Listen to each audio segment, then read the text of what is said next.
On June the 7th, 1989, Peter Coop vanished from a course in Dunedin.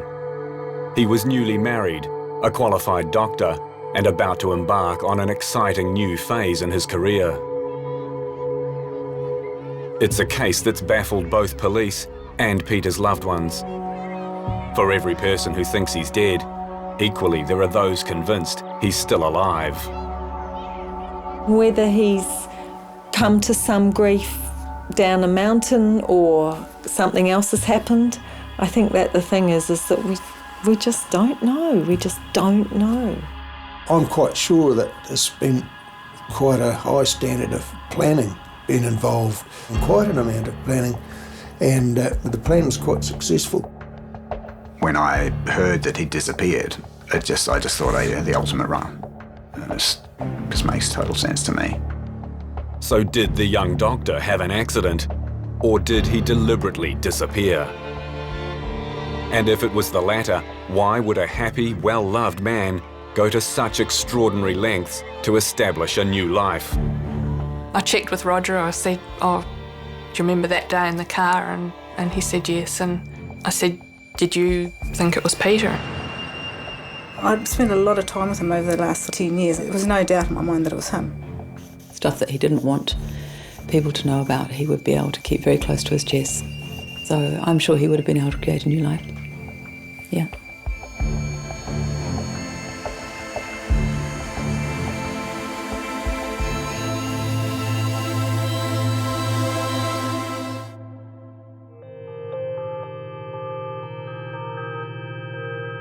Dr. Peter Coop was last seen in the doorway of his room at Otago University by a fellow student. It was between 11 and 11:30 p.m. on Monday, the night before he was due to start a highly competitive specialist course in ophthalmology.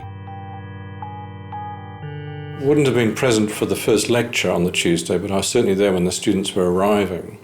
And it became apparent that among others, he wasn't there. Peter Coop was not amongst the ones who'd arrived. Morning tea time, Mary Jane said, "I haven't seen Peter this morning."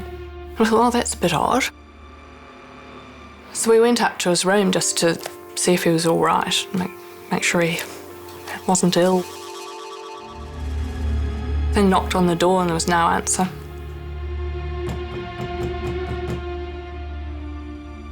By the time we got to the Wednesday, one of the students approached me and said that she was concerned. He hadn't been to any of the lectures, nobody had seen him since. We knew that by missing 2 or 3 days at the beginning, he was going to start behind the 8 ball if he ever started at all. So there was a lot of anxiety from that point of view. And by lunchtime, when he hadn't appeared, we went back and got the matron and just said, "Look, do you mind opening the door? Just want to make sure he's not sick in bed and can't get out." The bed was sort of folded back. It wasn't made and it wasn't unmade. It was just as if he sort of pushed the sheets back or the blankets back.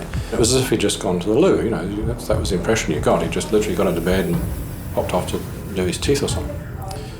Again, your mind's racing, you think, goodness, maybe he's done something unpleasant. So then we suggested that the staff of the nurses' home see if they could find somebody either hanging by his neck or asleep somewhere. But again, nothing was found. Peter's alarm was set for 6:30 and had been switched off. An asthmatic had left behind his Ventolin inhaler. And with temperatures near freezing, his colleagues soon began to panic. Yesterday, friends and colleagues of Dr. Coop searched bush tracks around Dunedin, fearing he'd gone for an early morning run on Tuesday and might be lying injured somewhere around the city. He may not have another night to stay alive if he is alive. And all the doctors here who are doing this ophthalmology eye course are looking now, but I don't think that that's enough really. I think it really needs a coordinated search now to find this guy before it's too late. Despite extensive searches by both police and colleagues, there was no sign of Peter anywhere. I couldn't believe it. Immediately I just thought, he's been jogging along the road early in the morning and he's been hit by a car in a fog and the person hasn't seen him and has kept driving. You know, I really thought that he would be found. There had to be something really, really solid. And I also felt like, you know, the pain of what might have happened to him. I just remember going, oh my God, you know, just being completely devastated, you know, going through all those stages of loss really, like not really believing it and then thinking he'll show up and being, yeah, just really affected by it. Yeah. I never considered that he would have done anything to himself. I've always thought that he had too much to live for. He was too full of life to not be part of it. So I think I just thought that he'd be found. I never thought for a million years that it's 21 years later and I still have no idea. As friends and family grappled with the disappearance, they were unaware of a startling revelation being made to police. The day before, a colleague had seen Peter 200 kilometres away in Invercargill.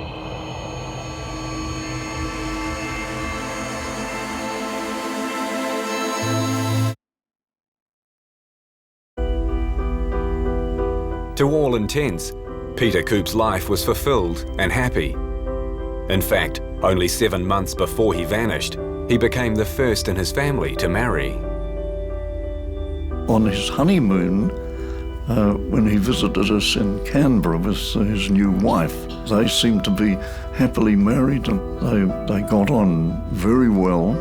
And that was when he told us that he was decided to take up ophthalmology. Peter was a doctor in Auckland. To specialise in ophthalmology, he needed to attend an intense specialist course in Dunedin. He'd arrived in the university town mid-afternoon on Queen's Birthday Monday and stumbled upon friends at the airport. I had arranged a lift with Mary Jane, one of our contemporaries, and she collected me at the airport and said, oh, there's Peter. So we went over and offered him a lift in her car, and he said, oh, well, my gear might not fit. I've got quite a lot of gear. And I said, oh, Mary Jane's car's a hatchback, we can probably get it in. How big are your bags? He had a couple of bags that would have been about that long, that high and square. So they were big bags. And he said, oh, I've got some camping gear in there. So anyway, we put the hatchback seat down on one side and fitted all his gear in, and off we went. Hi, ladies. Peter settled into his accommodation and chatted with other course members. He seemed ready to begin his studies the next day, and when he phoned his wife and sister that evening, he showed no signs of distress. I had quite a lovely conversation with him, and he just talked about how he was looking forward to doing the course, and that he was thinking that he might like to take a bicycle and ride around the Otago Peninsula before he started. And to me, that didn't seem unusual in the least. But that was to be the last Cynthia would hear from her brother.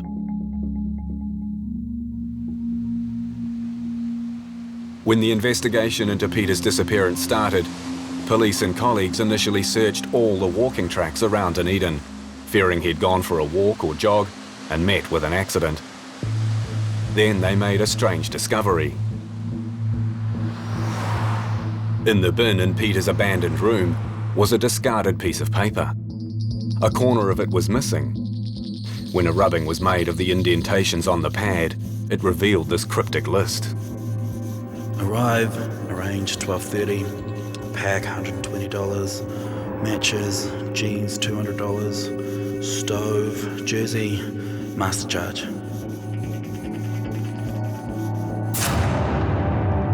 Then his wife was surprised to find much of Peter's tramping gear was missing from their house, including a tent, boots, thermal wear, and a sleeping bag.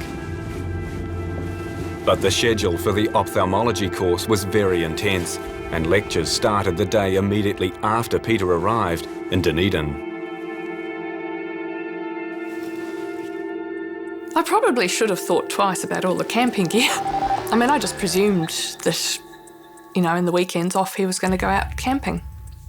It didn't occur to me that actually there wasn't that much time, and most of us, the exam was just after the course, so most of us were head down, tail up in that time off.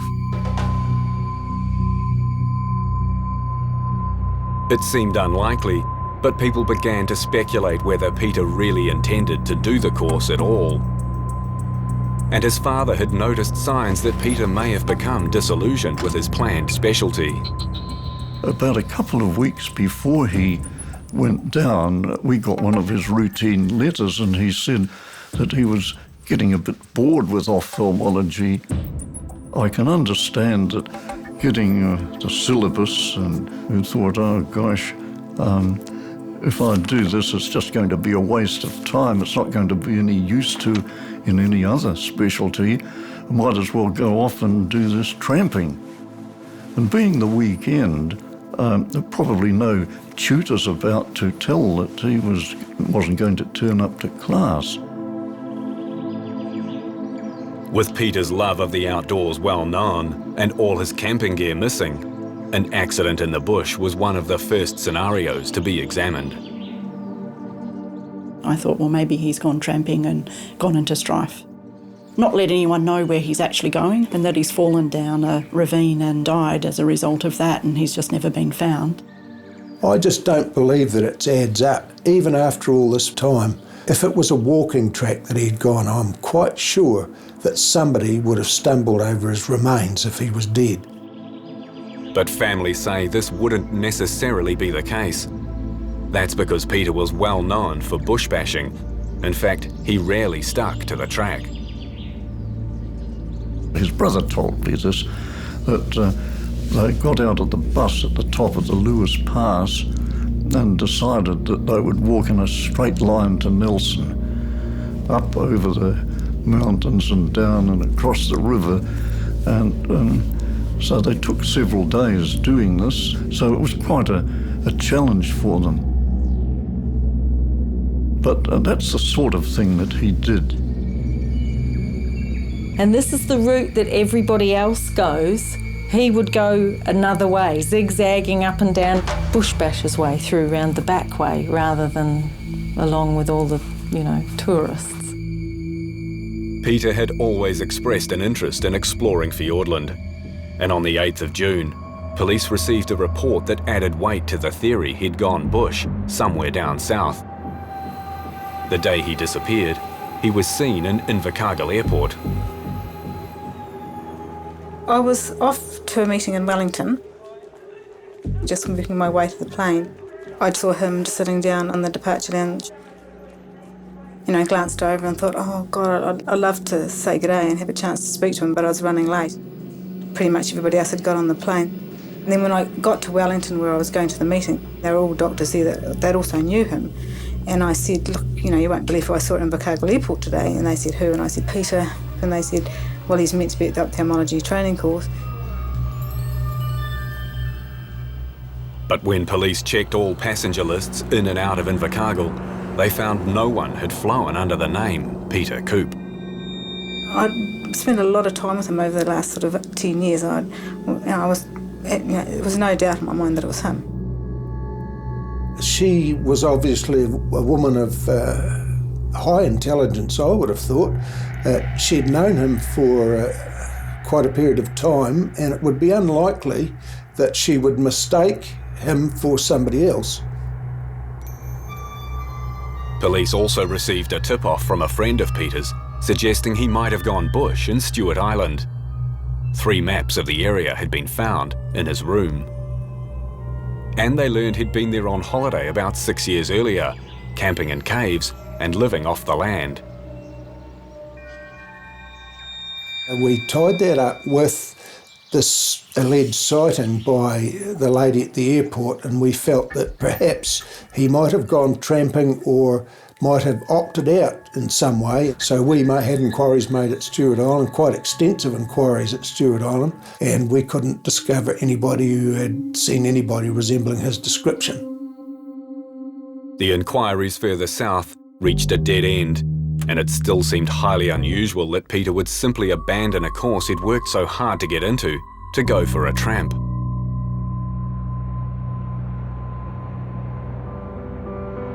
And based on what she'd seen at Dunedin Airport the day they arrived from Auckland, Elizabeth, for one, doubted Peter had gone tramping.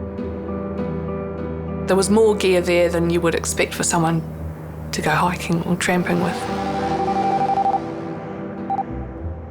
If you were going tramping, you'd have a backpack's worth. You wouldn't have 2 great big bags full. So he was obviously intending to head off. Police, too, started to question whether Peter had attempted to stage his own disappearance. When they checked his bank accounts, they discovered Peter had withdrawn $500 on his credit card the Friday before he vanished, without telling his wife. A move that was out of character. I'm quite sure that there's been quite a high standard of planning been involved. Of course, with these sorts of people, you don't know what's going on in their mind at all. At any rate, if there was an amount of planning, and quite an amount of planning, the plan was quite successful. But why would a newly married, successful young doctor up and abandon his own life? Peter going missing has given me the idea that we don't really know people. We might think we know people, but we don't really know. We just don't know.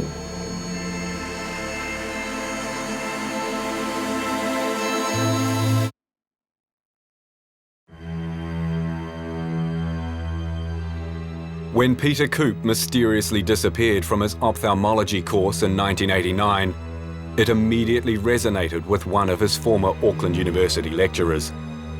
Graham White had reported Peter missing some 9 years previously. I was coordinating the first year medical course at Auckland University and got to know Peter. But he seemed to be doing quite well with his work until we struck a hiccup in June of 1980 when he disappeared from the course for a few weeks, actually. I wasn't too worried for the first few days, but after a while I could see the students were getting concerned about Peter. He had a number of friends in the class who knew him well, and he just wasn't turning up for lectures and labs, and didn't seem to be any explanation whatsoever for why he was missing. There was quite a bit of time he didn't seem to be able to account for what he'd actually had done, so some of what he'd done had remained a mystery, but I mean, I think we all assumed it was because he was a bit stressed out about the exams and re-evaluating about what he wanted to do. No, he never mentioned it. We didn't discover for ages. And then it was only just as a sideline. It was all passed and everything was going smoothly, so we didn't look into it too deeply. Oh, yeah, I think he thought that probably people had overreacted to some degree about it all. He probably lacked a bit of insight as to how concerning and worrying everybody found it. He was quite self-absorbed to that point that he wasn't. The fact that he'd stressed everybody and worried everybody, he found that to be a wee bit bewildering, I think. In fact, Peter had a history of running away, which lent credence to the police theory he'd staged his disappearance. He'd been practicing vanishing acts since his school days. I do remember him going and causing a bit of a ruckus. He seemed to cope by withdrawing or disappearing, basically. We had hills up behind the school called the Grampians, and it was an easy place to disappear if one wanted to. But that was his way, was to basically do a runner to a spot on his own. Bastion Point was just right next door to where I lived. This is in Mission Bay. And he just went off one night and spent the night up on Bastion Point, and we were looking for him, obviously. Didn't know where he'd gone. He didn't tell anybody where he'd gone or anything like that.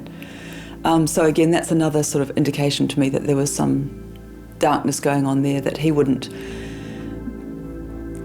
too focused on working out his own stuff than, you know, letting other people know that he was okay. To try and get a greater insight into Peter's personality, we approached a psychiatric expert. It's possible that in these instances, extreme stress had caused a severe reaction within Peter. When I look at the reports of his behaviour when he ran away, he has been described as being a bit confused, a bit preoccupied and a bit disorganised. What that would suggest is that perhaps he'd had a reaction known as dissociation in the face of trauma. I would think that dissociation or fugue states do not provide satisfactory explanations for his disappearance. Most dissociative responses are brief, short-lived, and clearly that would have meant that Peter would have been found fairly quickly. The other side of it is that when he disappeared, he seemed to have taken some trouble to take a lot of personal belongings with him, and that would be rare. People just generally disappear under the face of trauma. The apparent organisation of the disappearance from Dunedin was unusual, and another reason police considered Peter had deliberately run away. But the question remained, why? And one of the first things to be looked at was a 7-month-old marriage. I had thought that that relationship maybe needed some more work. I don't know, from what I got, that it wasn't easy, but none of his relationships were easy. I don't know, just surprised because it wasn't what I expected. I wouldn't want to be in an intense relationship with him. I think he would have kept things to himself, actually. He was, at times, quite self-absorbed, and sometimes he wouldn't really connect with other people's feelings. Just looking at the wedding photos, I mean, it just looked like it was a really traditional, conservative. I would never have imagined that he would have done the pale blue suit and pink bow tie wedding thing.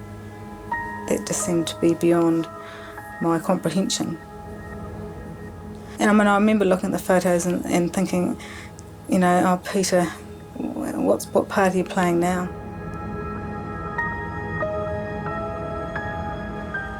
That was really my last interaction with Peter, was going to his wedding at Te Mata Peak. He seemed really happy and everyone seemed to have a really great time. I certainly did. And he looked like he was, you know, enjoying it, and yeah. Peter's wife was just as shocked as anyone at his disappearance. She told police he was looking forward to the course, but on top of possible underlying issues with his marriage, this too could have been a source of enormous stress. It was exceptionally difficult, with a high failure rate, and it often pushed students to the brink. It was, and the equivalent still is, a very, very tough course indeed. These guys, in most cases, had worked for about a year prior to coming to us. The really enthusiastic ones, they literally dropped out of work just to do nothing but study for this exam. So we were putting a lot of pressure on them. When we were all doing slightly strange things at times, I know I burst into tears one study group, so we were pretty stressed. I just wonder that he may have felt that perhaps he'd done the wrong thing. Perhaps he felt there was pressure from his medical studies that he didn't want to be involved anymore, and instead of telling anybody, he just opted out. And Peter might have thought he was under even more pressure than his colleagues, because both his parents were highly successful ophthalmologists.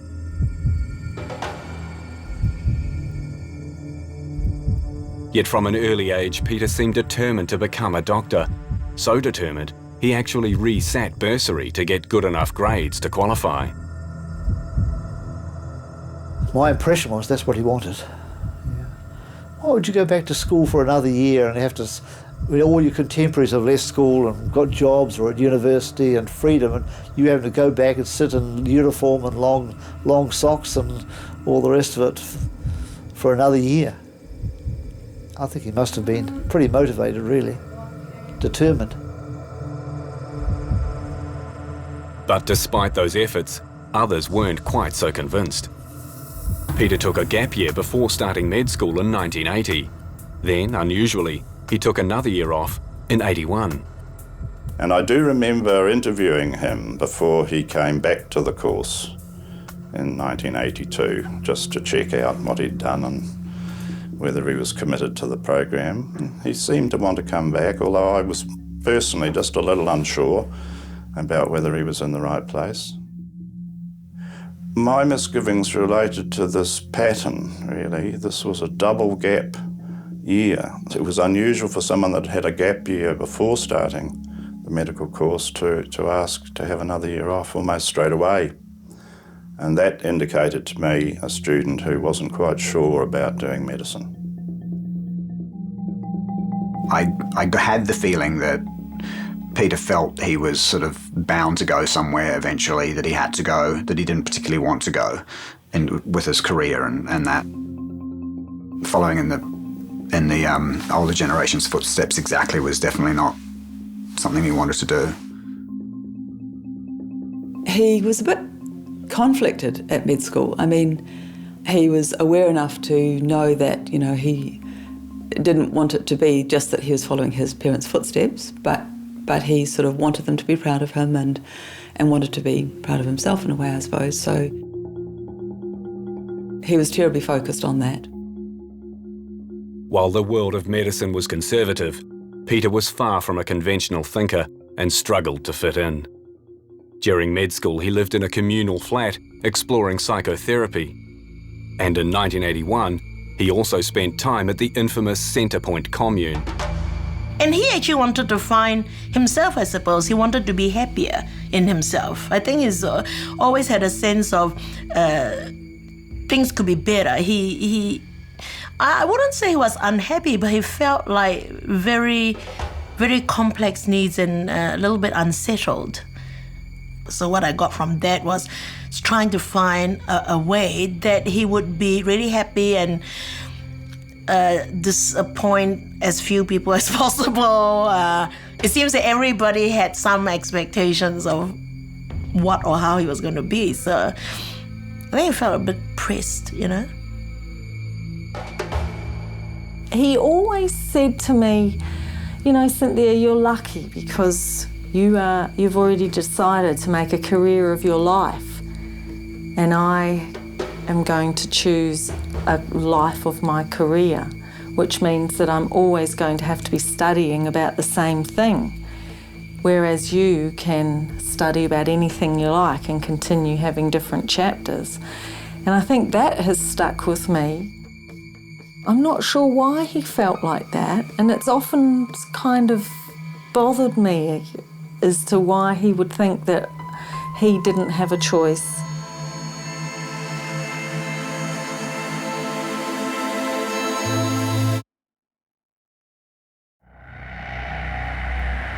As the days turned into weeks, months, even years, sightings of Peter continued to be reported to police.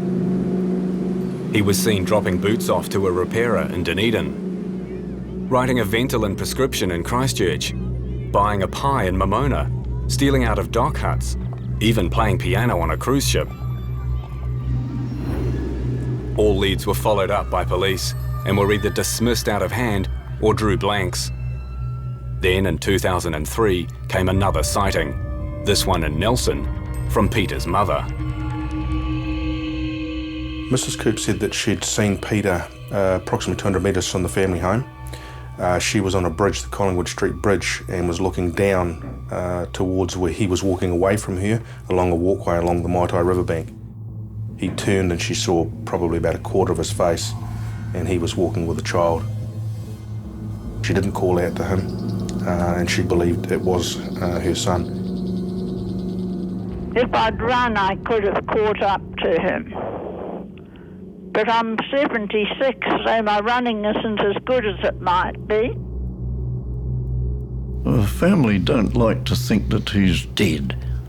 They still like to believe that he's alive and living somewhere. And for quite a while, Margaret saw what she thought was Peter cycling by or walking by, but it was a town that he'd spent years in, and there would have been hundreds of people who would have recognised him if he was living there, but they found nobody. I trust what she says, that she says she saw him, but the question is whether it, was him or not. That's the hard question to really answer. I mean, anybody can say, look, I'm sure, I was absolutely positive I saw somebody, and you would think that a mother would know that, but I believe that sighting was not close up, and it was with a man that looked like Peter, that had small children and so on, and I don't think Peter, at the age that he was then, would be anything like the same as the age that he was, and I think, I would like to say yes, wouldn't it be nice if it was him, but I really think in that instance that it was her real wishful thinking. But when Margaret's sightings were made public, a former colleague of Peter's came forward to say that she too had seen him in Nelson.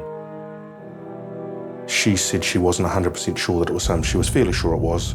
There was no conversation. He walked past as she was driving the vehicle, and she believed it was him. So it was a fairly fleeting sighting as such.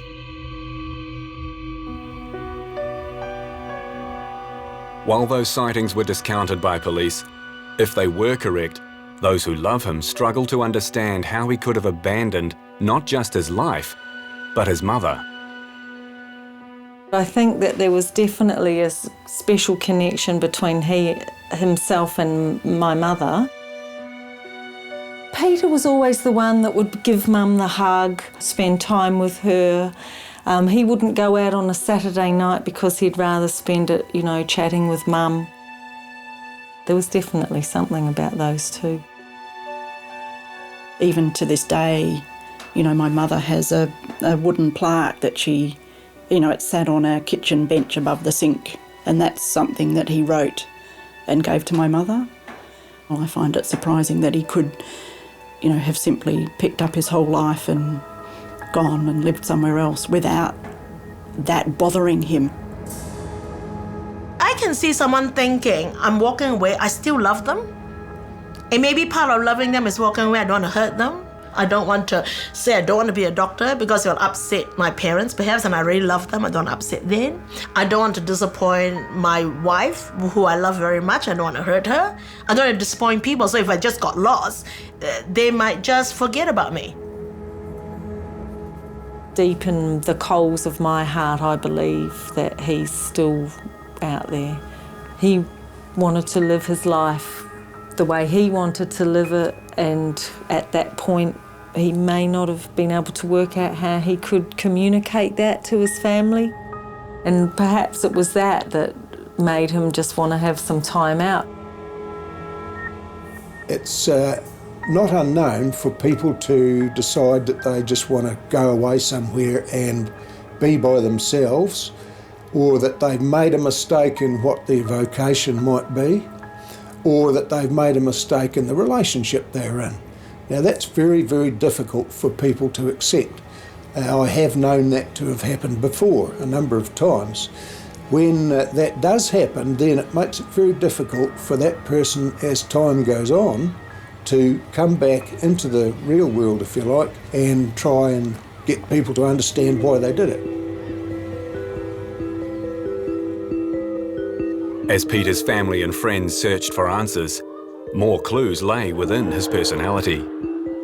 He was adaptable and capable of slipping into a new environment. And as a keen actor, friends think this would have made it easy for Peter to assume a new identity. I could imagine him being different people in different situations. He enjoyed acting, he enjoyed debating. He was very confident of his ability to, with other people, And I think he would have almost seen it as a challenge and one that he could have achieved to actually change his identity. I mean, he was a secretive person, Peter. He could keep secrets. Yeah, stuff that he didn't want people to know about, he would be able to keep very close to his chest. So I'm sure he would have been able to create a new life. Yeah. Peter had spent much of his childhood in Australia, and police considered it was a likely destination for him. His wife said he'd often talked about how easy it would be to get a passport under another name, and Peter was both resourceful and intelligent. Now, 21 years after his disappearance, there are new clues Peter may be living in Australia. I checked with Roger. I said, "Oh, do you remember that day in the car?" And he said yes. And I said, "Did you think it was Peter?" And he said, "Oh yes, definitely. It was."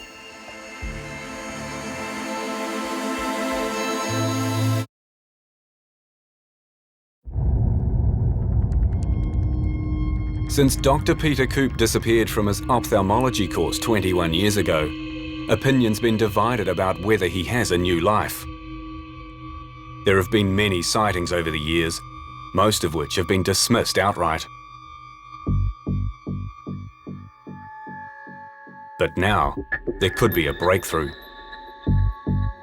Our own investigations have dug up several other sightings of Peter, including one about 5 years ago in Christchurch by his former teacher. We were going into the funeral, it was in the hall, the primary school, and I just saw someone standing a little bit distance away from the door. And most people were flowing into the hall. And I glanced over and it was Peter. I'm 100% sure that was him, standing out there. He just smiled at me, or I smiled at him, but I don't remember talking to him. Afterwards, I talked to one of the young men at the funeral, and he said, "Oh, he's done medical school, but he's not doing medicine anymore. He's doing art, painting or something." The revelation that this person had been a doctor matches, and if Peter is still alive, a new career as an artist is entirely feasible. He was keen on art and spent a lot of time painting and drawing as he grew up. We always thought that he would go to art school. Peter certainly had great skill. I mean, had he taken it further, he would have done very well. We've also found out about another compelling sighting made by Peter's colleague Elizabeth Hagan and her husband Roger in Australia about 6 years before the incident in Christchurch. I was driving, I had the windows down, it's quite a narrow road, and Roger was sitting beside me, and the little car had just pulled across to let me get past, and I just looked across to say, "Oh, thanks for moving over," and he went, "Oh, that's okay," but sort of stopped mid-sentence, and I looked at him and he looked at me, and it was Peter.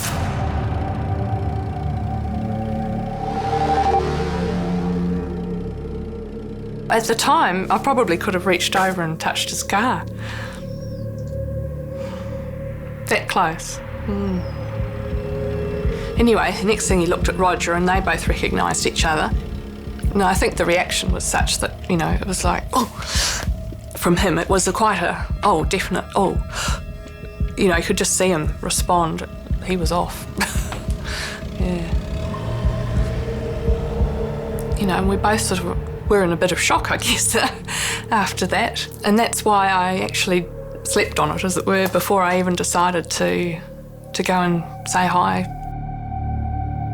Peter was driving a very distinctive car, a Lada, and on several occasions previously, Roger had noticed it parked outside her house. But when Elizabeth went to track him down the next day, she was in for a shock. He was gone, absolutely gone. Just no trace of him. The thing that took me by surprise was he obviously packed up overnight and gone. I just thought, well, he doesn't want to be found. If somebody absolutely definitely at a very close quarters said, "I'm sure I've seen him," I'd want to follow that up. I'd want to see what that was about, because lots of people can say, oh yeah, I saw a guy that looked like him. But if somebody said, no, I definitely saw Peter Coop and could actually give you dates and times and so on, it would definitely be worth following up. Elizabeth says he looked fit and healthy, and there were indications Peter had established a new life, although she will not specify what those were. Nor will she reveal exactly where in Australia she saw Peter. My position is that I respect his decision. It's sad that his family and friends haven't been able to continue a relationship with him. Sad that maybe they couldn't sort out differences if there were some. On the other hand, I guess if he'd reached a point where he felt that things were untenable and not the way he wanted things to go, I guess he's made a choice to lead his life a different way. Elizabeth's sighting is the most credible lead since Dr. Josie Parker saw Peter at Invercargill Airport 21 years ago. We've passed this information on to police, who are following it up. But if Peter is tracked down, there is little they can do. It's a whodunit without a crime, really. If somebody wants to go missing, then who are we to stop him doing that? But I really think he owes his family an explanation. If he went into the bush and he came to grief, then I feel that that's a great thing, that he was happy in the bush. But I also say that if he's chosen to do something else, then I hope that he's very happy doing that. I don't think any of us would have any judgment, and I don't think any of us want to deny him his own life or what have you. I do think it would only be fair to just let Mum and Dad know that at least he's with us.